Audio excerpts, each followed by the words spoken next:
So yeah, I was asking like, which channels do you find to be most effective?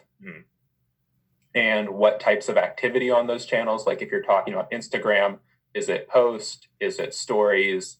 It's like what's the exact type of social activity you find to be effective? Sure. I would say our two largest drivers are Facebook and Instagram. Historically, we had a lot of activity on Twitter. That's really gone down over the past few years. I think mostly because our social media person doesn't tweet very often. But the Instagram and Facebook are the two major drivers. As far as Instagram, posts have a stronger impact unless we are doing a specific event where we were doing constant stories for. Like during technical rehearsals, we'll often go and do live stories throughout the technical rehearsals. It's like the week before the show opens, and like people follow them and they can kind of get that idea of what it is.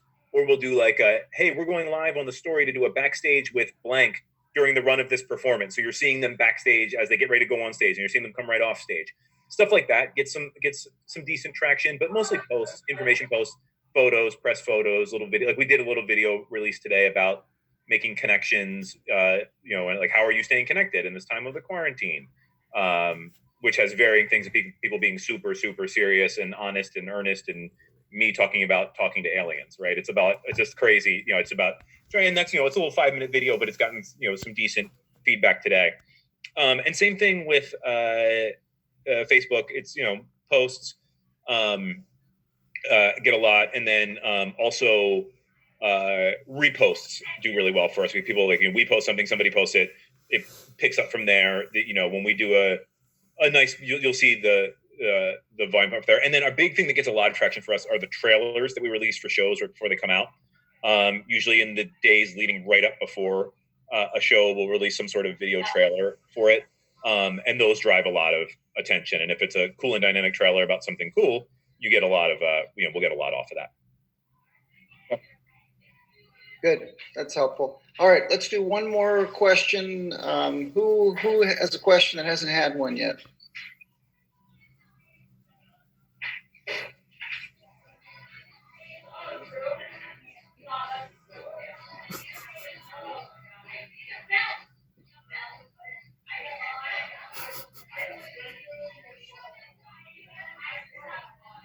Shane, you still have a question?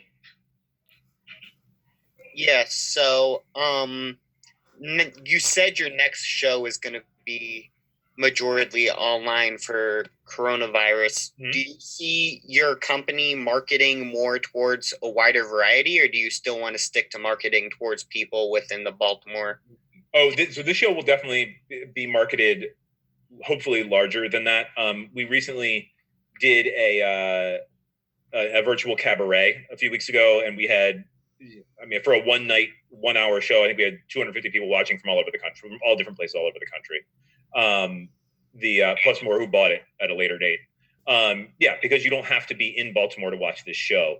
Also, there's not really a limit to the amount of tickets we can sell, right? Like, there's I think a large scale number by how many we can have on our live streaming platform, but it's twice as much as we'd ever sell tickets to any normal show. So that play will take place entirely virtually. And then that will close out this season. And then hopefully next season we'll open with the show that was postponed from the end of this year. And just kind of slot that in that slot as well. We haven't decided that officially, but that's the hope. And of course we have to be able to make sure we can make the right financial decision in terms of who we think we can actually get to come into a theater, because I don't know what the world will look like in the fall in terms of people that want to actually walk into a theater, which, we may be released, but I don't know how many people want to get on top of each other, sitting arm to arm, in a tiny room. That, may or may not be something people are excited about. So we figure that out as well. Yeah. Okay. Why don't we? Oop. I think Paul, you got muted there. Okay, so why don't we, we're going to, unless anyone has any final questions, we're going to we're going to cut loose Paul, and we're going to pull up the plan that I'm going to share my screen with. But I just want to say, Paul, what you're doing is you and the group is amazing, and congratulations on 14 great years. We need this kind of art out there, and so keep up the good work. Thank you for all that you guys do. I will circle back with you when all of these plans are in, and I'll go over them with you. And if we get some good fresh thinking out of them, we usually do. I'm sure our new managing director will be very excited to see them. She starts officially next week, so I'll have something to hand her that will be pretty cool on her very early in her tenure as she's trying to figure out what's going on. I'll be like, well, this is what the folks at UMBC say.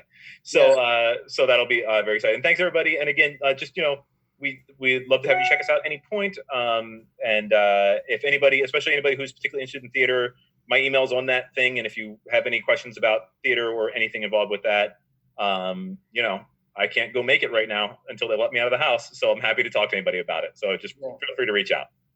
Yeah, well, thank you for that. And also, just so you know, Paul, what we typically like to do is, we would actually visit the theater. We would actually play. We would, this is what we usually we go to the museum. Right. When they're doing the investigations, when they're doing the research, So unfortunately, we can't do that with this one, but we will do it again.